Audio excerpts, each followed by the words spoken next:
안녕하십니까. 2020년 3월 2일 새벽 모기 팩트 시작하겠습니다. 자, 이제 선거가 그야말로 40여일 앞으로 다가왔습니다.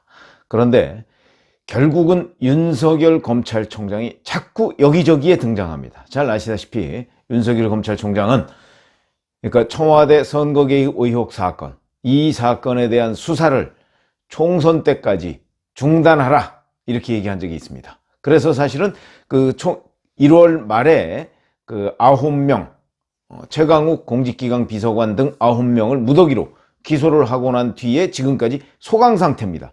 한 달 넘게 소강 상태로 사실상 수사를 안 하고 있는 건지 아니면 어떻게 되고 있는 건지 지금 제대로 보도도 나오고 있지 않고 외부에 공개되고 있지 않은데 아마 수사를 거의 중단하고 있는 것으로 보입니다. 그런데도 윤석열 검찰총장이 여기저기에 의해서 자꾸 요즘 표현으로 소환당하고 있습니다.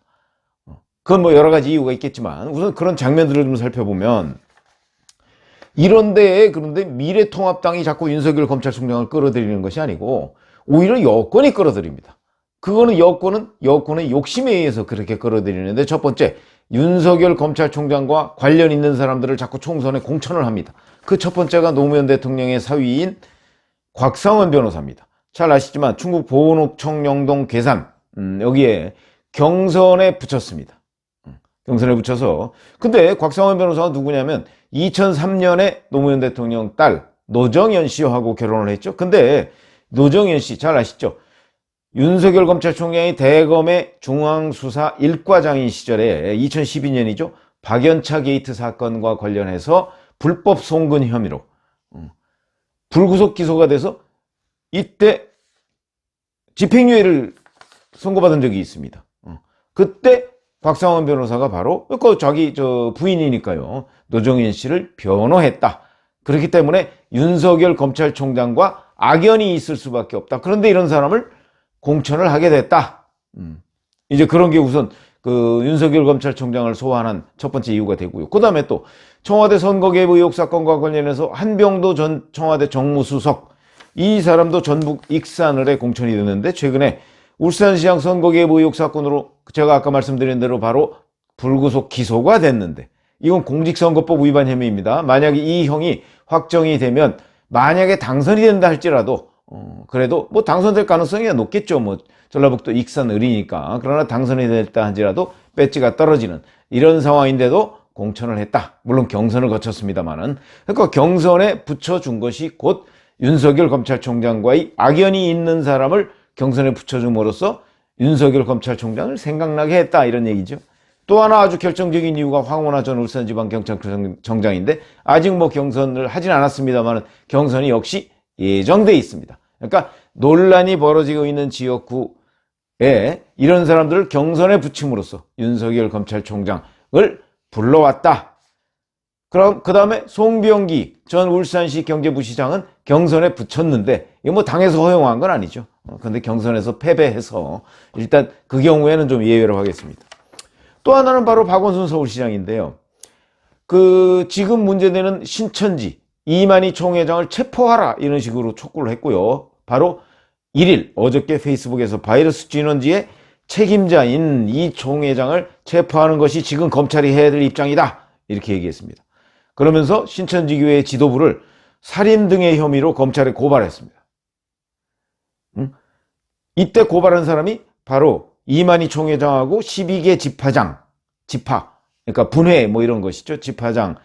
그 사람들을 살인죄와 상해죄, 감염병 예방법 위반 혐의 이런 것들로 고발을 했는데 잘 아시지만 신천지의 교인들 사이에서 이 코로나19 감염자가 많이 나왔죠. 그러나 신천지 교인들이 중국에 건너가서 그 코로나19를 일부러 감염시켜서 국내에 와서 퍼뜨린 거? 그거 잘 아시지 않습니까? 그거는 아니죠.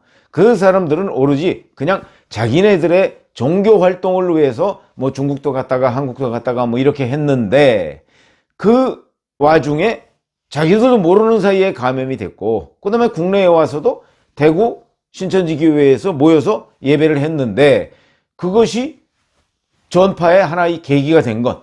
이거는 다 아는 사실입니다. 그렇기 때문에 종교적인 부분을 뺀다면 신천지 교회도 결국은 이 감염병의 피해자일 수밖에 없다.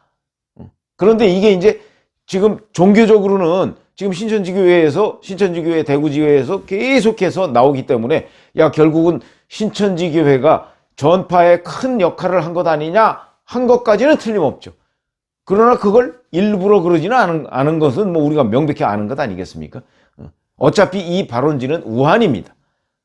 그렇기 때문에 초반에 우한 폐렴 이렇게 얘기를 했던 것이죠. 그걸 뻔히 알고 있는 박원순 서울시장이 뭐 살인죄, 뭐 상해죄, 뭐 이런 걸로 고발을 했습니다. 이게 순수해 보입니까? 이거는 바로 정치를 하자는 것이죠. 지금 이 감염병 전파의 책임을 신천지에 뒤집어 씌우자. 이런 것이 여권에서도 보이고 있는데 그런 움직임이 여기에 박원순 서울시장은 한 발 더 나가서 정치를 하자는 것 이렇게 이해가 됩니다. 저도 이렇게 이해하고 있고 많은 제가 물어보는 법조인들은 다 그렇게 이해를 하고 있더군요. 이건 법률적으로 구성이 안 된다. 변호사인 박원순 서울시장이 이렇게 얘기하는 것은 이거는 법률이 아니고 정치다. 이렇게 얘기를 하고 있고 뭐 그와 유사한 얘기죠. 민변, 뭐 문재인 대통령 정권과 뭐 사실상 그 여러 가지 점에서 일치된 견해를 주장하고 있는 민변 소속인 권경혜 변호사. 이 사람도 비슷하게 얘기했습니다. 자, 재난을 윤석열 검찰총장 잡을 호기로 본다. 그러니까 윤석열 검찰총장을 끌어들여서 윤석열 검찰총장한테 뭔가 자꾸 책임을 씌워서 어떤 정치적인 목적을 달성하고자 한다. 뭐 이런 걸로 보고 있는 겁니다. 저하고 생각이 비슷합니다. 바로 오늘 페이스북에다 이렇게 얘기했습니다. 박 시장이 고발하자 기다렸다는 듯 조국 수호단으로 활발히 활동하던 자들이 일제히 윤석열을 비난하고 있다. 그러면서 박 시장의 고발에 그런 정치적 목표가 숨어 있는 것 아닐까 싶었지만 그래도 설마 했다. 그런데 설마가 결국 현실이 됐다. 뭐 이런 의미로 보입니다. 그러면서 요건 좀 뭐 과격한 표현인데 심지어 이렇게까지 얘기했습니다. 이 미친 자들 정말 대가리가 깨지지 않고서야 이런 식으로 비난을 했습니다. 이거는 바로 다음번에 있는 김용민 변호사의 얘기까지도 포함해서 한 얘기로 보입니다.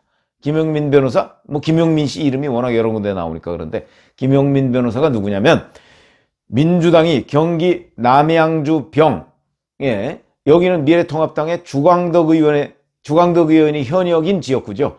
이 지역에 공천을 함으로써 바로 그 주광덕, 김용민 이 두 사람의 대결이 된 그런 지역구입니다. 근데 거기에 있는 김용민 변호사 이렇게 얘기했습니다.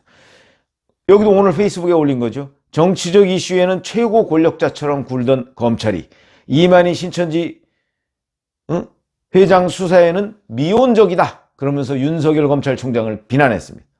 그래서 서울시가 신천지 이만희 회장 등을 고발해서 법무부 장관이 수사를 지시했는데 검찰이 미온적이라는 지적이 있다. 신속하게 수사를 하지 않는 이유가 무엇일지 궁금하다 이렇게 얘기했습니다. 자, 조금 전에도 제가 말씀드렸죠. 박원순 서울시장이 윤석열 검찰총장이 있는 검찰에 이만희 총회장을 고발한 게 언제입니까? 어제입니다. 어제. 지금 배당도 안 됐습니다. 그런데 왜 미온적이냐? 미온적인지 자기가 오늘 어떻게 합니까? 그것도 이걸 오늘 오전 중에 올렸는데 아니 어제 고발한 거를 지금 배당도 안 했는데 그런데 미온적이니 아닌지를 본인이 어떻게 아느냐? 이거야말로 정말 궁금한 대목이죠. 그러다 보니까 이 권경혜 변호사가 이 미친 자들 정말 대가리가 깨지지 않고서야라고 비난했던 것으로 보입니다. 그래서 제가 보건대는 그러면서 이제 권경혜 변호사 이렇게까지 얘기했습니다. 아마 김용민 변호사, 박원순 시장 뭐 다 그 염두에 둔 것으로 보이는데 감염병 재난 전국에서 튀어보려는 정치인들 별별 공포스런 쇼맨십이 난무하고 있다. 이렇게 비판을 했습니다. 제가 보건대는 뭐 저는 이런 과격한 표현을 쓰고 싶지 않습니다만 어찌됐든 간에 튀어보려는 것은 분명하다. 이거는 법률적인 판단이 아니고 정치적인 판단이다. 제가 이렇게 말씀을 드리겠습니다. 자, 그러면 이 대목에서 이제 뭐가 중하냐, 뭐가 중요하냐 하는 거는 저는 이재명 경기도지사의 입장이 오히려 박원순 서울시장의 입장보다는 훨씬 더 현실적이고 방역적이다. 보건적이다. 이렇게 말씀을 드리겠습니다. 이재명 지사 뭐라고 얘기했냐면요. 바로 정치보다는 방역이 먼저다. 이렇게 얘기를 했습니다. 왜 이만희 총회장 고발 안 하느냐? 그렇게 얘기하니까 정치보다는 방역이 먼저다. 이런 식으로 얘기했습니다. 당연하죠. 나중에라도 고발할 수 있습니다. 그리고 고발해서 뭐 검찰이 수사할 수도 있습니다. 그러나 그거보다는 우선 경기도민 중에 상당수가 죽을지도 모르고 감염병에 걸릴지도 모르는데 그걸 우선 발등에 불부터 끄고 난 다음에 그 다음에 뭐 다른 걸 처리하든지 말든지 해야 된다. 저는 100% 이재명 경기도지사의 이 말이 옳다. 물론 이재명 경기도지사가 과천본부에 있는 그 신천지 거기에 있는 명단을 받아보지도 않고 무조건 들어가서 틀린다 이러면서 강제 집행한 거 이거는 좀 성급했다 하는 인상을 갖습니다만은 그러나 적어도 이 부분에 관해서는 방역이 먼저라는 표현에 동감한다 하는 거고요. 두 번째, 자 윤석열 검찰총장을 이런 식으로 결국 여권이 자꾸 선거판에 불러들이는 모양새가 되고 있습니다. 그러면 자 지금 잘 아시지만 검찰과 경찰의 수사라는 것이 그만큼 우리 생활에 밀접하게 연관되어 있다 뭐 하는 이런 얘기가 되는 것이죠. 그런 결과가 되고 생활 깊숙이 침투해 있다 이런 얘기가 되는데 그래서 결국 총선에도 검찰이나 경찰이나 하는 수사가 영향을 미칠 수밖에 없다 하는 것을 우리가 알 수 있습니다. 그런데 그것을 자꾸 여권이 불러들인다. 여권이 불러들여서 도움이 될 것이 별로 없는 것처럼 보이는데 여권은 그런 식으로 이게 무의식적인지 아니면 진짜 누구 말대로 윤석열 검찰총장을 아마 자꾸 불러들여서 뭔가 망신을 주기 위해서 이러는 것인지 뭐 그것까지는 제가 정확히 모르겠습니다만은 자꾸 여권이 불러들이는 것이 참 이상하고 그 배경이 궁금하다 이런 말씀을 드립니다. 자, 그다음에 그 세 번째, 사실은 윤석열 검찰총장을 자꾸 이 선거판과 분리하는 게 여권으로서는 최선입니다. 그런데 자꾸 지금 불러들이죠. 그래서 이게 선거 국면이 지금 우리가 잘 기억나시지만 청와대 선거개입 의혹 사건과 관련해서 윤석열 검찰총장은 그게 1월 말쯤입니다. 그러니까 선거개입 의혹 사건을 빨리 기소해라고 그러면서 1월 말까지 일단 가지고 있는 건 털고 그리고 총선 때까지 이 수사는 중단해라 이렇게 얘기해서 사실상 중단된 상태라고 제가 말씀드렸죠. 그러면 이제 4월 15일까지 중단돼야 되는데 그래서 윤석열 검찰총장은 이 부분에 관해서 지금 수사를 이 신천지에 대해서 수사에 나서기가 쉽지는 않을 것으로 보입니다. 본인이 선거에 영향을 미칠 수 있는 수사를 중단하라고 하면서 이 신천지 교회 수사도 선거에 영향을 미칠 수가 있거든요. 그래서 심지어는 검찰 내부 관계자는 이런 얘기도 나옵니다. 이게 아직 뭐 공식적인 입장은 아닙니다만은 수사가 이 방역 작업에 역효과를 줄 수 있다는 걱정을 하고 있다. 이런 얘기는 하고 있습니다. 무슨 얘기냐면 신천지와 관련해서 어떤 보건당국이나 또는 이만희 총회장이나 이런 사람을 만약에 불러서 수사를 하기 시작하면요. 이만희 총회장은 더욱더 깊숙이 숨을 겁니다. 그렇게 되면 아무리 이만희 총회장을 물론 잡을 수는 있겠죠.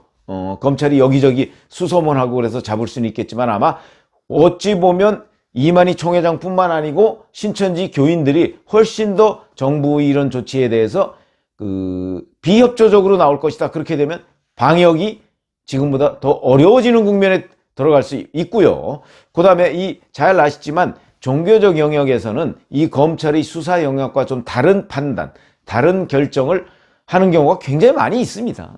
그러다 보니까 이 종교적 영역을 오로지 수사로만 이렇게 다루기는 굉장히 어려운 측면이 있다. 이거는 과거에 선례도 많이 있습니다. 왜 그러냐면 종교단체를 검찰이 수사했다가 나중에 사과하는 일도 있었고요. 그렇기 때문에 제가 보건대는 아마 어느 정도 이 방역적 측면이 좀 마무리되거나 아니면 그 측면이 좀 이렇게 비중이 좀 줄어들 때 그런 때에 수사를 하려고 하는 것 아니냐. 그러나 물론 어저께 서울시장이 고발을 했기 때문에 오늘 당장 뭐 우선 배당을 해야 되고요. 이걸 누가 수사하는지. 그 다음에 배당해서 자료를 좀 검토해야 되지 않겠습니까? 검토해서 이런 때 바로 내사가 필요한 거거든요.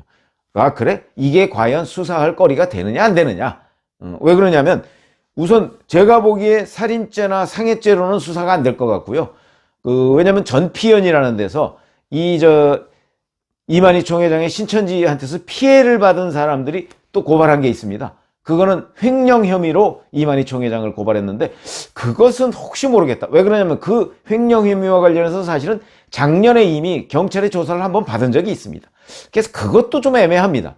한 번 조사를 받은 적이 있는데 똑같은 혐의로 다시 고발을 했는데 검찰이 그것도 아마 분석 중일 것이고, 그 다음에 지금 박원순 서울시장이 얘기한 상해죄나 미필적 고의에 의한 살인, 이건 비전문가인 제가 봐도 뭐 별로 그렇게 혐의가 없어 보이는데요.